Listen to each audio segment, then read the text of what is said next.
वैसे एक बात तो है सुरेश, तू है बड़ा मस्त, तुझसे बात करके बड़ा अच्छा लगता है। अरे ले भाई, हम तो बात करते करते गलती से इस झील की तरफ आ गए। ए सुरेश, गांव वाले कहते हैं कि यहाँ आना मतलब अपनी जान गंवाना है। अरे ऐसा कुछ नहीं होता है, ये गांव वालों का अंधविश्वास है। नहीं तो इनका क्या, ये तो कुछ भी बोलते रहते हैं। अरे नहीं नहीं नहीं नहीं नहीं नहीं, खतरा है भाई, खतरा है। इस झील में आधा मटका दिखता है और जो उस मटके के पास जाता है, ए भाई वो बचता नहीं है। मैं तो जा रहा हूँ।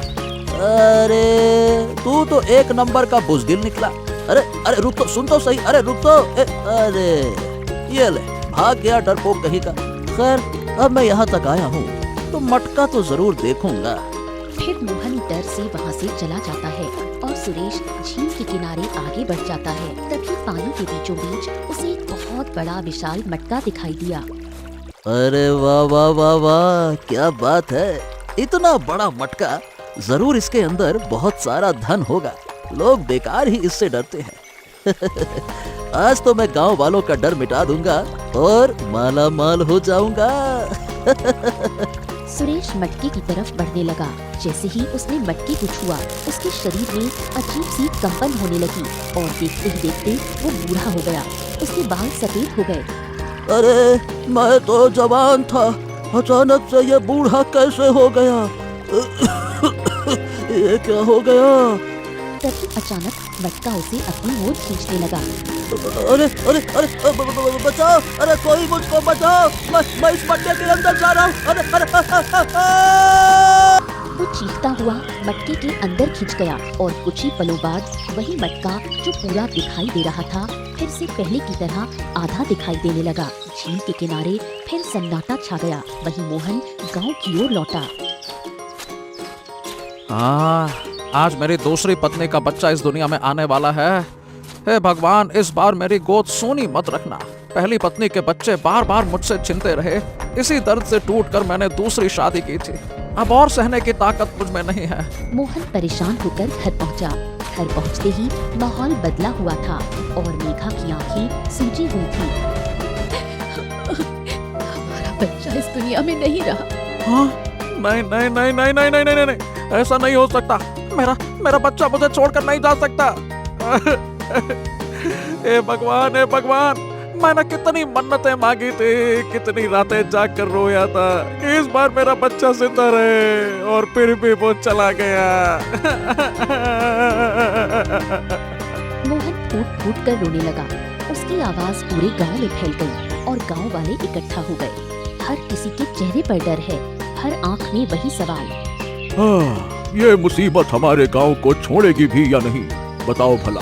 आज फिर एक बच्चा मर गया और हम सब बेबस खड़े रह गए। जरूर कुछ तो है जो इस गांव में किसी बच्चे को जीने नहीं देता मुखिया जी। कोई न कोई रहस्य जरूर है। ये सब उसी मनहूस झील के मटके की वजह से हुआ है। मैं वहाँ गया था और उसी दिन मेरा बच्चा भी मुझसे छिन गया। यहाँ कोई राजा भी नहीं बचा जो हमारी परेशानी सुन सके। पिछले 8 सालों से राजा और उसका परिवार और उसका पूरा राज्य ही गायब है। उनकी जगह बस एक झील बची है और वो रहस्यमयी मटका। यही तो डर है। 8 सालों से जो भी उस तरफ गया या तो लौट कर नहीं आया या फिर जवान होते हुए भी बूढ़ा बन गया। अरे कब तक हम बच्चों के बिना जिएंगे? अगर बच्चे नहीं हुए फिर तो हमारी नस्ल ही खत्म हो जाएगी। साथियों बहुत हो गया, अब हमें कुछ ना कुछ तो करना होगा। तभी भीड़ को चीरता हुआ एक कुम्हार का लड़का आगे आया। मुखिया जी, वो मटका मिट्टी का है और मिट्टी को एक कुम्हार से बेहतर कोई नहीं समझ सकता। अगर कोई उस मटके का सच बता सकता है तो वो मैं हूँ। वाह भाई वाह वाह वाह, जिसके हाथ से आज तक ढंग का एक बर्तन नहीं बना और जो अपनी माँ पे बोझ है, अपना पेट भरने लायक नहीं है, वो रहस्य सुलझाने की बात कर रहा है। वाह भाई। देखिए, आप लोग चाहे जो भी कहिए, लेकिन मैं ये रहस्य सुलझा के रहूंगा। अरे जा, अपनी बूढ़ी माँ से दिन रात काम करवाता है और इस रहस्य को सुलझाने की बात करता है। नहीं तो। हाँ, सही कह रहे हैं मुखिया जी। अरे इसकी बात तो सुनकर ही मुझे हंसी आ रही है कि ये रहस्य सुलझाएगा। वाह वाह वाह वाह वाह। तुम लोग मेरी बात का बिल्कुल भरोसा नहीं करते हो क्योंकि मैं बेरोजगार हूँ, मुझे कोई काम धंधा नहीं मिल रहा है। लेकिन मैं तो ये रहस्य सुलझा के रहूंगा, चाहे मुझे इसके लिए बूढ़ा ही क्यों ना बनना पड़े। और तुम सबको दिखा दूंगा कि मैं भी इतना नाकारा निकम्मा नहीं हूँ। मैं तो आज ही जाऊंगा। अर्जुन गुस्से में झील की तरफ चल पड़ा और कुछ ही दूर जाने पर उसके सामने एक चिड़िया आ गई। रुक जाओ, झील की तरफ मत जाओ, तुम कभी वापस नहीं आओगे। नहीं नहीं नहीं नहीं, मुझे उस झील की तरफ जाना है और उसका रहस्य सुलझाना है। ये गांव वाले मेरी बिल्कुल भी इज्जत नहीं करते हैं और इसके लिए मुझे और इस कारण से मुझे ये रहस्य सुलझाना ही होगा। अरे अगर तुम जिंदा रहोगे तभी तो कुछ साबित कर पाओगे ना। अगर तुम उस झील की तरफ गए तो तुम भी सब की तरह गायब हो जाओगे और फिर कभी वापस नहीं लौट पाओगे। मैं तुम्हें चेतावनी दे रहा हूँ, वापस लौट जाओ। देखो, तुम्हें जो कहना है कहो, मैं वापस नहीं लौटने वाला। अर्जुन आगे बढ़ गया और जैसे ही झील के पास पहुंचा, उसे आधा डूबा हुआ मटका दिखाई दिया। जैसा गांव वाले कह रहे थे, ये बिल्कुल सच है। आधा डूबा हुआ मटका, यानी इसी के अंदर वो रहस्य होगा। मुझे जल्द से जल्द इस मटके को बाहर निकालना होगा।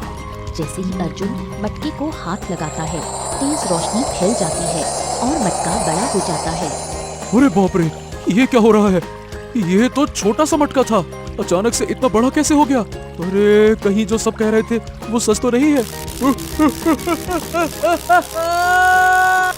अचानक अर्जुन का शरीर मटके के अंदर खिंचने लगा और कुछ ही क्षणों में वो मटके में समा गया और दूर जंगल में जाकर गिर पड़ा। हे भगवान, ये मैं कहाँ आ गया? और यहाँ सब चीज मिट्टी जैसी क्यों दिख रही है? ओह, यानी ये मटके की ही दुनिया है और मैं सच में मटके की दुनिया में आ गया हूँ। मुझे आगे जाकर देखना चाहिए कि आगे और क्या है। आगे बढ़ते हुए अर्जुन देखता है कि पेड़ के नीचे बहुत सारे बूढ़े व्यक्ति उदास बैठे हैं। अरे बाप रे बाप, यहाँ पर इतने सारे बूढ़े व्यक्ति, वो भी एक साथ कैसे हो सकते हैं? यानी हमारे गांव के ही लोग हैं जो सब बूढ़े हो चुके हैं। अरे और वो तो सुरेश भैया भी हैं। ओहो, मुझे इनके पास जाना चाहिए। अर्जुन सुरेश के पास गया। अर्जुन, अरे भाई तुम यहाँ कैसे आ गए? और तुम तो बूढ़े नहीं हुए और हम लोग देखो कैसे बूढ़े हो गए। यह कैसे हो गया? हैं? सुरेश भैया, लेकिन आप लोग यहाँ आए कैसे और आप लोग इतने बूढ़े कैसे हो गए? बात ये है अर्जुन कि मैंने खजाने की लालच में इस मटके को छुआ था और तभी मैं बूढ़े के रूप में बदल गया। और इस मटके में जितने लोग हैं सभी के बीवी बच्चे परेशान हैं और सब बूढ़े हो चुके हैं। मुझे भी तो अपने घर जाना है। ए अर्जुन, मेरी पत्नी भी परेशान होगी और मेरी बेटी भी बहुत परेशान होगी और इस रूप में मुझे पहचानेगी भी नहीं। ए भाई, मुझे यहाँ से बाहर निकालो, मुझे यहाँ से बाहर निकलना है। आप लोग चिंता मत करिए, मैं आप सबको यहाँ से बाहर सही सलामत निकालूंगा। पर पहले मुझे इस मटके का रहस्य समझना होगा। आखिर इस दुनिया का रहस्य है क्या? ये रहस्य समझने के लिए तुम्हें यहाँ की मालकिन का सामना करना होगा। वही तुम्हें यहाँ का रहस्य बता सकती है। क्या कहा? मालकिन? अब यहाँ की मालकिन भला कौन है? इस पूरे मटके की दुनिया की एक मल्लिका है जो बहुत ही खूबसूरत लड़की है। वो हम सबको बहुत परेशान करती है, खाना नहीं देती और हम सबको हर समय उसकी बातों पर चलना पड़ता है। ओह, ठीक है, इसका मतलब मुझे उससे आज ही मिलना होगा। आखिर मैं भी तो देखूं ऐसी कौन सी लड़की है जो इतने सारे लोगों को बूढ़ा बनाकर इस दुनिया में कैद करके रखी हुई है। फिर अर्जुन आगे बढ़ता है और थोड़ी दूर जाता है कि उसके सामने सोने का ढेर दिखाई दिया। कहाँ मिलेगी वो? कहाँ? अरे बाप रे, यहाँ तो इतना सारा सोने का ढेर है। लेकिन मुझे इससे कोई मतलब नहीं है, मुझे तो यहाँ की मल्लिका से मिलना है। तभी तेज रोशनी फैली और सोने का ढेर गायब हो गया और वहाँ एक खूबसूरत लड़की मेघा प्रकट हुई। अच्छा, तो तुम हो यहाँ की मल्लिका, जिसने इन सभी लोगों को इस दुनिया में कैद करके रखा है। ये बताओ, तुम ऐसा क्यों कर रही हो? तुम बूढ़े क्यों नहीं हुए और तुम जवान क्यों हो? मेरी दुनिया में जो भी आता है वो बूढ़ा हो जाता है। तुम जवान नहीं हो सकते। मेरा जादू तुम पर काम नहीं कर रहा है। नहीं नहीं नहीं नहीं, तुम्हारा जादू मेरे ऊपर काम नहीं कर पाया, क्योंकि मैं यहाँ लालच में नहीं आया हूँ। इसी वजह से मेरा रूप नहीं बदला और मैं अभी भी जवान हूँ। मुझे इस दुनिया का रहस्य जानना है। आखिर तुम इन लोगों के साथ ऐसा कर क्यों रही हो? अगर तुम्हें मेरी दुनिया का रहस्य जानना है तो पहले तुम्हें मेरी पूरी सच्चाई जाननी होगी। लेकिन सोच लो, अगर तुम मेरी सच्चाई जान गए तो तुम कभी इस दुनिया से बाहर नहीं निकल पाओगे। हाँ तो ठीक है, मुझे मंजूर है, क्योंकि मैं इस रहस्य को सुलझाने के लिए कुछ भी करने को तैयार हूँ। सुनो, ये बात उस वक्त की है जब मैं भी एक आम लड़की थी, एक गांव की गरीब मछुआरे की बेटी। मैं राजकुमार आदित्य से सच्चा प्रेम करती थी। एक दिन मैं उनसे मिलने तालाब के किनारे गई थी। राजकुमार, मैं आपसे बहुत प्रेम करती हूँ और हम कब तक यूँ छुप छुप कर मिलते रहेंगे। मैं आपसे विवाह करना चाहती हूँ। हाँ हाँ हाँ, क्यों नहीं मेघा, मैं भी तुमसे बहुत प्यार करता हूँ और तुमने मुझसे ये कहा, मैं सच बताऊँ बहुत खुश हूँ। मैं अपने पिता से जल्द ही हम दोनों के विवाह की बात करूंगा और देखना, बहुत जल्दी पिता हम दोनों का विवाह भी कर देंगे। लेकिन मैं एक गरीब मछुआरे की बेटी हूँ, महाराज मान जाएंगे ना? हाँ हाँ हाँ मेघा, क्यों नहीं मानेंगे। मैं तुमसे बहुत प्रेम करता हूँ और मैं उनका इकलौता वारिस हूँ। वो मेरी बात जरूर मानेंगे। मैं आज ही जाकर पिताजी से हम दोनों के विवाह की बात करूंगा और तुम बेफिक्र होकर अपने घर जाओ। हम दोनों का विवाह होकर ही रहेगा। ठीक है, मैं बेसब्री से उस दिन का इंतजार करूंगी जब तुम मुझे लेने मेरे घर आओगे। ओफो, चिंता मत करो, वो दिन बहुत ही नजदीक है। राजकुमार वहाँ से चला जाता है। ऐसे ही 2 दिन बीत गए। अचानक मेघा को उल्टियाँ आने लगी। ये क्या, मुझे उल्टियाँ क्यों हो रही हैं? ऐसा लग रहा है जैसे मैं गर्भवती हो गई हूँ। ये तो बहुत खुशी की बात है। अब मैं राजकुमार से जाकर ये बात कहूँगी तो वो कितना खुश हो जाएंगे कि वो पिता बनने वाले हैं और फिर जल्द ही हमारा विवाह भी हो जाएगा। मेघा खुशी खुशी राजमहल पहुंची, लेकिन वहां पहुंचकर वो देखती है कि राजकुमार आदित्य एक दूसरी राजकुमारी सुरभि से विवाह कर रहे थे। ये देख मेघा वहीं गिर पड़ी। अरे अरे अरे, ये लड़की कौन है जो हमारे राजमहल में इस तरह से आकर बेहोश हो गई? अरे जल्दी से इस पर पानी डालो, इसको संभालो, होश में लाओ इसे। अरे ये यहाँ कैसे आ गई? अब मैं क्या करूँ? अगर राजकुमारी सुरभि को पता चल गया फिर तो बहुत बड़ा बवाल हो जाएगा। मुझे किसी भी तरह से इसे यहाँ से भगाना होगा। हाँ। फिर थोड़ी देर बाद मेघा को होश आया। बताओ, कौन हो तुम और हमारे राज दरबार में क्या कर रही हो? मैंने अभी जो देखा वो क्या सच है? क्या राजकुमार आदित्य ने विवाह कर लिया? जब तुम आई थी उस वक्त विवाह हो रहा था और तुम पूरे 1 घंटे से मूर्छित पड़ी थी। तब तक राजकुमार और राजकुमारी सुरभि का विवाह हो चुका है। खैर, अब तुम बताओ कि तुम कौन हो और क्या कहना चाहती हो? तुम यहाँ क्या कर रही हो? चुपचाप चली जाओ यहाँ से। आप मुझे इतना बड़ा धोखा कैसे दे सकते हैं? आपने कहा था कि आप मुझसे विवाह करेंगे और आपने किसी और से विवाह कर लिया। ओह, तुम क्या समझती थी कि मैं एक गरीब मछुआरे की बेटी को अपने राज्य की रानी बनाऊंगा? मैं तो बस तुम्हारे साथ अपना समय बिता रहा था, मन बहला रहा था। देखो, अब मेरा विवाह हो चुका है, मेरी राजकुमारी मुझे मिल गई है। अब तुम यहाँ से चुपचाप चली जाओ। तुम ऐसा नहीं कर सकते राजकुमार। मैं तुम्हारे बच्चे की माँ बनने वाली थी। यही खुशखबरी देने मैं यहाँ आई थी। मेघा राजकुमार आदित्य का हाथ पकड़ लेती है। रुक जाओ, तुम्हारी इतनी हिम्मत, मेरे राजकुमार को छूने की कोशिश की? सैनिकों, दूर हटाओ इसे। सैनिक मेघा को पकड़कर दूर कर देते हैं। राजकुमार, क्या सच में इसके पेट में पल रहा बच्चा हमारे राजवंश का खून है? पिताजी, हाँ, मुझे मेघा से प्रेम हुआ था, लेकिन अब नहीं है। और मैं सही बताऊं, मेरा इसके बच्चे से कोई वास्ता नहीं है। अगर ये बच्चा हमारे राजवंश का खून है तो ये इसके पेट में नहीं रह सकता। इसे खत्म करना होगा। सैनिकों, जाओ दाई माँ को लेकर आओ। नहीं महाराज, आप ऐसा नहीं कर सकते। ये मेरा बच्चा है। फिर कुछ ही देर में सैनिक दाई माँ को लेकर आ जाता है। इस लड़की के पेट में हमारे राजवंश का खून पल रहा है। तुम ऐसी औषधि दो जिससे इसका बच्चा हमेशा हमेशा के लिए पेट में ही खत्म हो जाए। जी महाराज, इस औषधि को पिलाने से इसका बच्चा हमेशा के लिए खत्म हो जाएगा। हाँ हाँ दाई माँ, इसे पिला दो। आदित्य मेघा को पकड़ लेता है। मेघा छटपटाती है। दाई माँ उसे औषधि पिला देती है। महाराज, काम हो गया, अब बच्चा हमेशा के लिए खत्म हो गया। बहुत अच्छा काम किया तुमने। सैनिकों, इसे लेकर जाओ और इनाम दिलवाओ। जाओ। सैनिक दाई माँ को ले जाता है।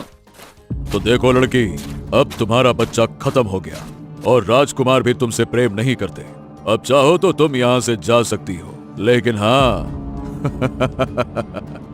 कभी कभी तुम्हें हमें खुश करना होगा।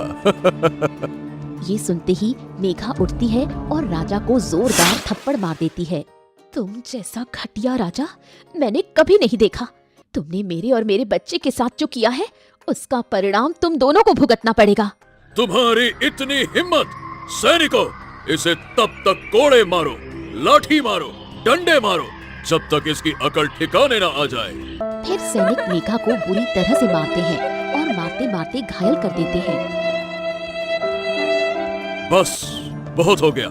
इसे ले जाकर जंगल में फेंक दो। सैनिक मेघा को घसीटते हुए घने जंगल में ले जाते हैं और फेंककर चले जाते हैं।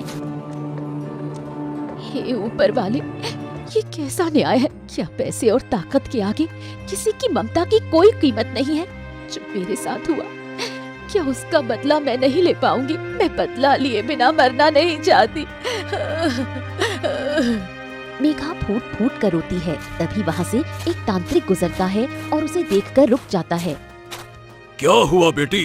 तुम बहुत रो रही हो। क्या तकलीफ है तुम्हें? बताओ मुझे। तांत्रिक महाराज, मुझे राजा और राजकुमार से बदला लेना है। उन लोगों ने मेरे साथ बहुत बुरा किया है। मुझे उन्हें ऐसी सजा देनी है कि वो पल पल घुट घुट कर मरे। मुझे ऐसी शक्ति चाहिए। ठीक है, मैं तुम्हें एक शक्ति देता हूँ, लेकिन उस शक्ति के अंदर तुम भी कैद हो जाओगी। बताओ, क्या तुम्हें मंजूर है? मुझे मंजूर है। मैं बदला लेने के लिए कुछ भी करने को तैयार हूँ। तांत्रिक महाराज, आप बस मुझे बताइए, मुझे क्या करना होगा? मेरे पास अब खोने के लिए कुछ भी नहीं बचा है। मेरा बच्चा मुझसे छीन लिया गया, मेरा प्यार मुझे धोखा दे गया और राजा ने मुझे जलील करके मरने के लिए छोड़ दिया। तो ठीक है, अपना हाथ आगे करो। मैं तुम्हें एक मंत्र देता हूँ। उस मंत्र को तुम्हें अपने अंदर समा लेना होगा। फिर तुम जो चाहोगी वो कर सकोगी। लेकिन हाँ, याद रखना, इस शक्ति से तुम कभी आजाद नहीं हो पाओगी, जब तक कोई सच्चा और निस्वार्थ इंसान तुम्हें मुक्त ना करना चाहे। मुझे ये सब मंजूर है। फिर तांत्रिक मंत्र पढ़ता है और उसके हाथ में एक सेब प्रकट होता है। बगड़बम बगड़बम बगड़बम बगड़बम। बेटी, ये फल खा लो। इसे खाते ही तुम्हारे अंदर अद्भुत शक्ति आ जाएगी और तुम जो कहोगी वो सब कुछ होगा। आपका बहुत बहुत धन्यवाद तांत्रिक महाराज। फिर तांत्रिक वहाँ से चला जाता है और मेघा वो फल खा लेती है और राजमहल की ओर चल पड़ती है। मैं अपनी एक दुनिया बनाऊंगी जहाँ मेरा हुक्म चलेगा। जिन जिन लोगों ने मेरे साथ बुरा किया है, उन सब के साथ मैं भी वही करूंगी। गुस्से से भरी मेघा राज दरबार पहुंची। अरे अरे अरे अरे, तुम फिर से यहाँ आ गई? लगता है तुम ऐसे नहीं मानने वाली। बेटा, इसका बच्चा तो हमने खत्म कर दिया। लगता है अब इसे भी मारना पड़ेगा। हमने इसे मरने के लिए छोड़ दिया था और ये कल मुही कहीं की लौट आई। पिताजी, आप चिंता मत करिए। आज ही इसका सर मैं धड़ से अलग कर देता हूँ। आदित्य तलवार लेकर आगे बढ़ा। तुम लोग मेरा कुछ नहीं बिगाड़ सकते। तुम लोगों के पास जितनी ताकत है, उससे कहीं ज्यादा ताकत मेरे पास है। तुम्हें अपने राज्य और अपने ओहदे का बहुत घमंड है ना? अब तुम सब मेरे गुलाम बनोगे। मैं तुम्हारी बर्बादी बनकर आई हूँ। मैं तुम्हें ऐसे कैद करूंगी कि तुम सांस भी ठीक से नहीं ले पाओगे। मेघा मंत्र पढ़ती है। मैं चाहती हूँ कि ये पूरा राज्य और राजा का परिवार एक जादुई मटके में कैद हो जाए, और जिस तरह इन लोगों ने मेरी कोख उजाड़ी है, ये पूरा राज्य औलाद के लिए तरसेगा। कभी किसी के घर कोई बच्चा पैदा नहीं होगा। ये श्राप है मेरा। तभी मेघा एक जादुई मटका प्रकट करती है और तुरंत पूरा राज्य सिकुड़कर एक मटके में बदल जाता है। राजा, राजकुमार और बाकी सब लोग एक पल में बूढ़े हो जाते हैं। उस दिन के बाद जितने भी लालच से मुझे छूते हैं, सभी बूढ़े बनकर इस मटके में कैद हो जाते हैं। बाप रे बाप, तुम्हारे साथ तो सच में बहुत ही ज्यादा बुरा हुआ। मतलब राजा और राजकुमार ने तुम्हारे साथ बहुत बड़ा अन्याय किया। लेकिन ये बताओ, इसकी सजा तुम पूरे गांव वालों को क्यों दे रही हो? उनकी क्या गलती है? गलती कोई एक करता है, लेकिन सजा पूरे राज्य को भुगतनी पड़ती है। इसलिए मेरी बद्दुआ का श्राप आसपास के गांव में भी लग गया। क्या बात कर रही हो तुम? देखो, ऐसा अन्याय मत करो। गांव वाले बेचारे तड़प रहे हैं, रो रहे हैं। 8 साल से किसी के घर एक भी बच्चा पैदा नहीं हुआ और तुमने इतने सारे निर्दोष गांव वालों को यहाँ कैद करके रखा हुआ है। उन सबका परिवार है जो बाहर रो रहे हैं। कुछ तो रहम करो। देखो, तुम्हारे साथ गलत हुआ है, लेकिन तुम सबके साथ ऐसा नहीं कर सकती हो। ये तो देखो गलत बात है। तुम इतना कर रहे हो, तुम्हें इससे क्या फायदा है? फायदा? मेरा कोई फायदा नहीं है। मैं बस चाहता हूँ सबको न्याय मिले और सब अपनी जिंदगी में खुश रहें। तुम दिल से बहुत अच्छे हो, इसलिए सबको मुक्त करना चाहते हो, लेकिन इसे मुक्त करने के लिए तुम्हें अपनी जान तक देनी पड़ सकती है। सोच लो, तभी ये जादू टूटेगा। तांत्रिक ने मुझे जादू देते वक्त कहा था कि कोई सच्चे दिल से मुझे इस जादू से आजाद करना चाहेगा, तभी ये जादू टूटेगा। और सच कहूँ तो मैं भी थक गई हूँ बदला लेकर। इतने लोगों को कैद करके मैं भी इस जिंदगी से आजाद होना चाहती हूँ। तो बताओ, मुझे क्या करना होगा? तुम्हें तांत्रिक महाराज का जादू तोड़ना होगा। उसके लिए एक सूरजमुखी का फूल लाना होगा, जिसकी गंध सूंघकर मेरे अंदर से वो जादू खत्म हो जाएगा। लेकिन उसे लाने में बहुत खतरा है। ठीक है, मैं सबको आजाद करने के लिए, ये बलिदान देने के लिए तैयार हूँ। मैं वो सूरजमुखी का फूल जरूर लेकर आऊंगा। फिर अर्जुन वहाँ से निकल पड़ा। कुछ ही देर में वो सूरजमुखी फूलों के बगीचे में पहुँचा। अरे, ये कैसा फूल है? काले रंग का फूल। बाप रे बाप, ये तो मैंने अपने जीवन में ऐसा फूल कभी नहीं देखा। हमेशा तो सूरजमुखी का फूल पीले रंग का होता है। चलो, कैसा भी हो, मुझे ये फूल तोड़ना ही होगा। फिर अर्जुन जैसे ही वो फूल तोड़ने लगा, तभी आवाज गूंजी। चलो, तू उस लड़की की मदद क्यों करना चाहता है? छोड़ दे ये सब और अपनी दुनिया में लौट जा। मैं तुझे यहाँ से वापस जाने का मौका देता हूँ। नहीं, मैंने उसका दर्द देखा है, उसकी कहानी सुनी है। मेरा दिल भर आया। मैं उसे और तड़पते हुए नहीं देख सकता। मैं उसे इस दर्द से आजाद करना चाहता हूँ। इसीलिए मुझे ये फूल चाहिए और मैं इसे लेकर ही जाऊंगा। अच्छा, अगर तू सच्चे दिल से उसकी मदद करना चाहता है, तो क्या तू जीवन भर उसका साथ देगा? अगर तुम्हारे मन में थोड़ा सा भी छल कपट हुआ, तो तुम इस फूल को हाथ में रखते ही 100 टुकड़ों में कट जाओगे। हाँ, अगर उसके साथ जीवन भर मुझे रहना पड़े, उसका साथ देना पड़े, तो मैं जरूर दूंगा और खुशी खुशी दूंगा। वो भी तो पूरी तरह से टूट चुकी है और मैं उसे और टूटते हुए नहीं देख सकता। तांत्रिक जोर से हंसा और वहाँ प्रकट हो गया। तुम सच में बहुत नेक दिल हो। तुमने उस लड़की की पीड़ा को समझा। दुनिया ने उसका फायदा उठाया। सब उसके पास लालच से आए, लेकिन बच्चे, तुम पहले इंसान हो जो उसके दर्द की वजह से यहां तक आए हो। लो, अब ये फूल तुम ले जा सकते हो। तांत्रिक फिर एक फूल तोड़कर अर्जुन के हाथ में रख देता है। तभी अचानक वो फूल काले रंग से पीले रंग में बदल गया। ये क्या? ये तो पहले काला था, ये पीला कैसे हो गया? क्योंकि पहले ये फूल शक्ति से बना था और तुम्हारे सच्चे प्रेम और नेक दिल की वजह से ये पीला हो गया। तुम्हारे अंदर कोई छल कपट नहीं है, इसीलिए ये शक्ति आजाद हो गई। अब जैसे ही मेघा ये फूल का गंध सूंघेगी, मटके की दुनिया टूट जाएगी और सब असली दुनिया में लौट आएंगे। फिर तेज रोशनी फैली और तांत्रिक वहाँ से गायब हो गया। अर्जुन फूल लेकर वापस लौटा। बाप रे, कुछ देर के लिए तो मैं डर ही गया था। हाँ, चलो, अच्छा हुआ। जो होता है अच्छा होता है। अब बस कुछ ही क्षणों में सब लोग आजाद हो जाएंगे। अब जल्दी से मुझे यहाँ से जाना चाहिए। हाँ। फिर अर्जुन फूल लेकर मेघा के पास आया। तुम ये फूल ले आए, मैंने कितनों को भेजा था, लेकिन सब उसकी शक्ति में कैद हो गए। तुम पहले इंसान हो जो ये फूल लेकर वापस आए हो। हाँ, अब तुम जल्दी से इसे सूंघ लो, फिर सब ठीक हो जाएगा। ये लो। मेघा जैसे ही फूल सूंघती है उसी पल चारों ओर तेज रोशनी फैलती है। मटके की रहस्यमयी दुनिया कांपने लगती है और देखते ही देखते पूरी दुनिया टूटकर गायब हो जाती है। सभी लोग वापस असली राजमहल में पहुंच जाते हैं। जो गांव वाले बूढ़े हो चुके थे वो फिर से जवान हो गए और उसी क्षण राजा और राजकुमार भी अपने असली रूप में वापस आ गए। हाँ, मुझे तो यकीन नहीं हो रहा। मैं अपने असली रूप में आ गया हूँ। हाँ पिताजी, देखिए मैं भी अपने असली रूप में आ गया। तभी राजा की नजर मेघा पर पड़ी। उसका गुस्सा भड़क उठा। और मैं तुम्हें छोड़ूंगा नहीं। तुम्हारी हिम्मत कैसे हुई हमारी दुनिया गायब करने की, हम दोनों को पत्थर की मूर्ति बनाकर अपनी दुनिया में रखने की। अब रुक जाओ, मैं तुम्हें बताता हूँ। रुक जाओ। रुक तो तुम जाओ। तुम्हारी हिम्मत कैसे हुई इसके साथ इतना बड़ा अन्याय करने की? तुम दोनों इस राज्य के राजा बनने के योग्य ही नहीं हो।